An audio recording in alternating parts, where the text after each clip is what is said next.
Gusto mo bang palitan yung head unit ng sasakyan mo? Tara! Bago ka mag-start, kinakailangan nakahugot muna yung susi ng sasakyan mo at syempre nakadisconnect yung battery. Ang kakailanganin natin para magpalit ng head unit ay screwdriver. Saka minsan kung medyo komplikado yung dashboard mo, kakailanganin mo ng pambaklas. Kung magpapalit ka ng, for example, yung sasakyan mo Toyota, maglalagay ka ng pang Nissan or mga aftermarket na head unit, may mga time na kakailanganin mo ng harness. Maglalagay din ako ng link dyan para makita mo. Bago mo baklasin, kailangan silipin mo muna yung panel ng sasakyan mo. Itong head unit mo, makikita mo may panel yan dito. Itong linyang yan. May mga ibang sasakyan, nakaganto. May iba naman, ito lang. Kailangan i-check mo lang kung ano yung modelo ng sasakyan mo.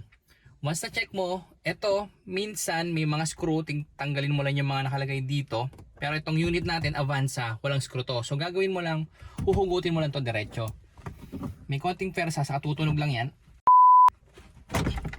Yan. Tapos dahan-dahanin mo dito hanggang sa matanggal mo. Pero wag mo munang huhugutin basta-basta kasi may mga time na ito, yung mga hazard button mo or kung ano man button mo, may nakasaksak. So itong harness, huhugutin mo. Sa paghugot, pipindutin mo lang to, tapos ipupull mo. Yung mga head unit niyan, naka-fix yan dito sa dashboard natin. Makikita mo, may bracket yan, tas may screw, ayan. Dito ganun din, and then, ayan, saka yan. Tatanggalin mo lang ngayon yung mga screw na yan.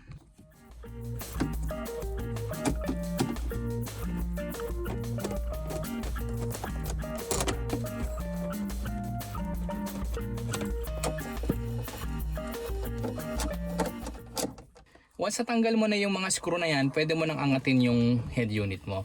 Pero wag mo basta-basta hilahin kasi babalik ka ulit dito sa mga harness sa likod. Ayan, may makikita ka ditong harness. Ganun din lang naman ulit. I-click mo lang ngayon yung parang button na yan dito. Ayan.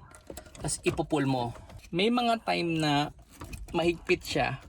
Pero kailangan mo lang konting i-wiggle ng konti para matanggal yan. And then may isa pang wire. Ito, para sa antena naman yan. Huhugutin mo lang yan na ganyan. Yan.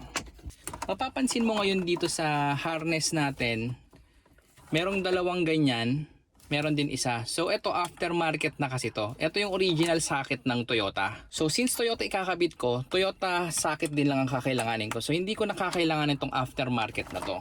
So sa paghugot, yan, pindot hugot. Pag matigas, wiggle mo ng konti. Yan.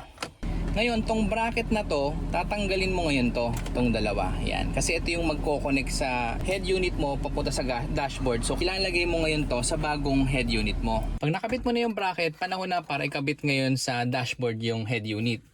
Sa pagkabit, syempre yung mga wire, sasaksak mo na or yung harness, saksak mo lang dito. Diretso lang yan. Since Toyota yung socket ko, Toyota yung head unit ko, walang problema. And then kung meron ka mga additional accessories like USB or aux-in, panahon na rin para ikabit mo yan dito.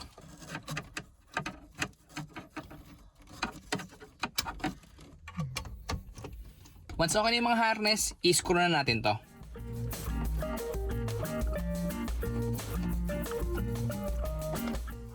Pag nakabit mo na yung mga screw, balik mo lang tong hinugot mong harness para sa hazard.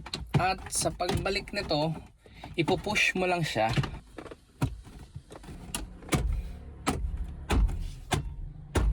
Once na okay na lahat, ibalik mo na yung battery tapos i-testing na natin ngayon.